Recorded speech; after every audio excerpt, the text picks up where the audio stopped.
In this video, I'm talking about the origins of the Army Nurse Corps. Here we go.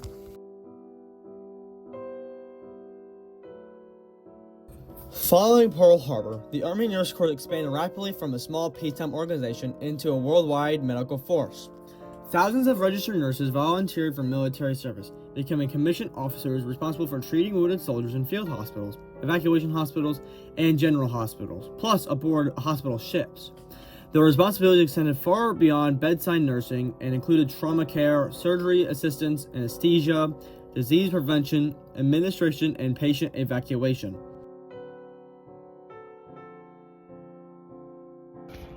Army nurses first experienced large-scale combat support during the North African and Italian campaigns.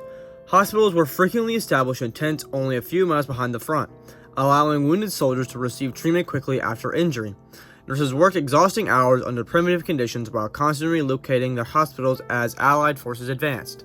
Despite Geneva Convention protections, German aircraft and artillery regularly struck medical facilities, placing nurses in constant danger.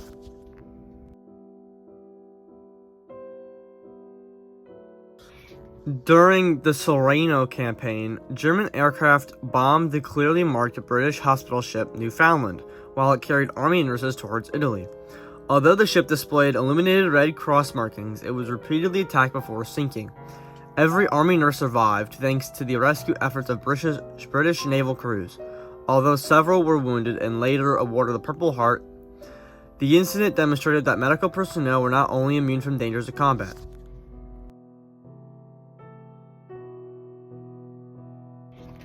One of the Army Nurse Corps' most remarkable stories involved 13 flight nurses whose aircraft crashed in German-occupied Albania in 1943.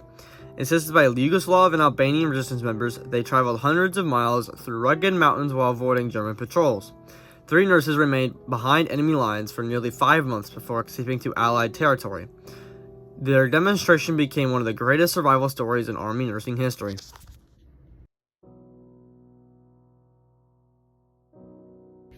Army nurses landed with Anzio invasion in January 1944 and immediately established field and evacuation hospitals near the beachhead. German artillery and Luftwaffe attacks consistently struck the crowded medical area. The 95th Evacuation Hospital suffered a devastating bombing that killed nurses, medical personnel, and patients.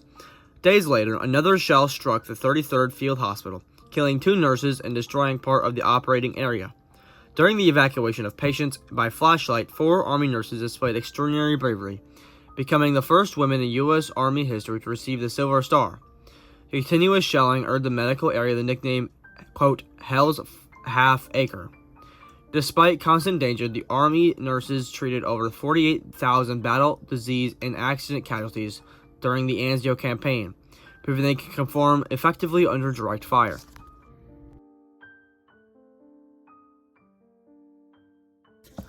Following D-Day, Army nurses landed in Normandy only 4 days after the invasion and established hospitals to receive casualties from the fighting. The 12th Evacuation Hospital admitted over 1,300 patients and performed nearly 600 operations before crossing into France. As Allied forces rapidly advanced, hospitals consistently relocated across France, Belgium, Luxembourg, and Germany. Nurses repeatedly established new hospitals in abandoned buildings or tent complexes while adapting to changing front lines. Their ability to remain flexible allowed the medical evacuation system to function throughout the European campaign.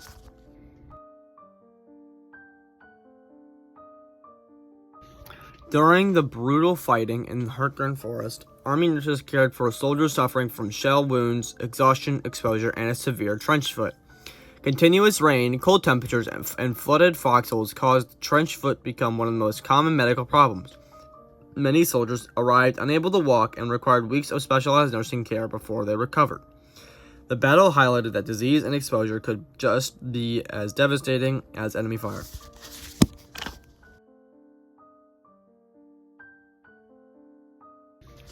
The German Ardennes offensive created another enormous medical crisis. Several evacuation hospitals were forced to relocate while casualties poured from the front. 5 nurses from the 67th Evacuation Hospital volunteered to remain overnight with 200 patients too weak to be evacuated. Refusing to abandon them despite approaching German forces, Other hospitals, including the 76th General Hospital and the 77th Evacuation Hospital, suffered damage from German bombing raids. Throughout the offensive, Army nurses continued treating casualties while under freezing temperatures, artillery fire, and air attacks.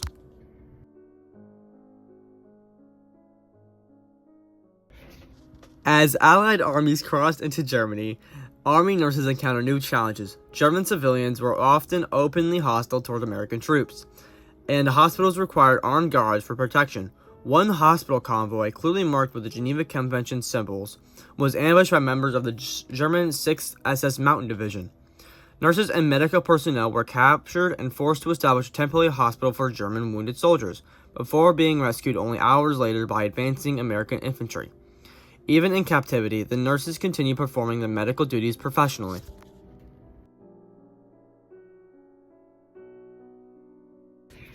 As prisoner of war camps were liberated, Army nurses cared for Allied POWs suffering from malnutrition, disease, untreated wounds, and poor medical care received during captivity.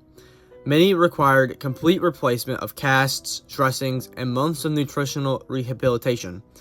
Nurses also treated growing numbers of German prisoners, setting aside personal feelings to provide professional medical care according to Army policy and medical ethics.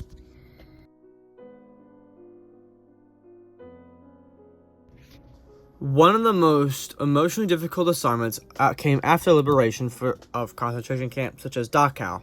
Nurses from the 116th and 127th evacuation hospitals treated survivors suffering from starvation, typhus, tuberculosis, gangrene, infected wounds, frostbite, bed sores, and severe malnutrition. Many survivors refused to let nurses leave their side after liberation, viewing them as their rescuers. Despite intensive medical treatment, countless victims died because of years of starvation and abuse had caused irreversible damage. These experiences left a lasting impact on Army nurses and became one of the most heartbreaking chapters of their wartime service.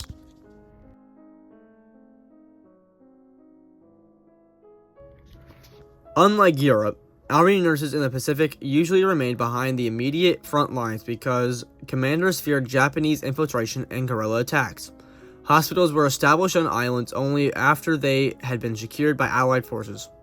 Nurses served throughout Hawaii, Australia, New Zealand, New Caledonia, Fiji, and later the Philippines and Okinawa. Although farther from combat than their counterparts in Europe, they still treated thousands of soldiers evacuated from ongoing battles, while battling tropical diseases such as malaria, dengue fever, dysentery, and heart-related illnesses. Many nurses hoped for assignments closer to combat, believing they would contribute even more directly to the war effort. Thank you for watching. If you'd like to see more, click the videos on the left and the right. If you have any video suggestions or questions, comment them below. Have a great day.